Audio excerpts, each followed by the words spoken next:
Welcome to Chillin' 101. We hope this video helps. You start by preparing the surface while acting quickly. Back up any accessible files now and disconnect all peripherals and the charger so nothing interferes.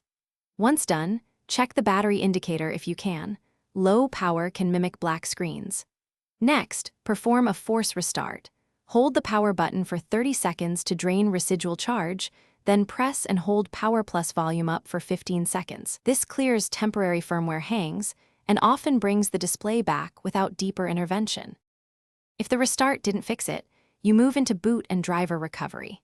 You enter UEFI by holding volume up while powering on, then choose Advanced Options and Startup Repair to let Windows attempt automatic fixes. If that fails, boot into Safe Mode so Windows loads minimal drivers.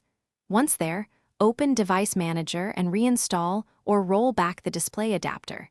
This addresses corrupted GPU drivers that cause black screens. Make sure to reboot after each change and note any error messages you see. As a final set of steps, you choose between a system reset, keep files, or a full reset if repairs and driver changes don't help. This reinstalls Windows and fixes deep software corruption. Then update Surface firmware and drivers via Windows Update or run the Surface Diagnostic Toolkit to apply device-specific fixes. Finally, connect an external monitor to determine whether the internal display is faulty.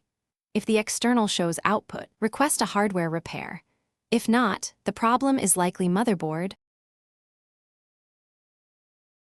Thanks for watching. Consider subscribing if we helped you.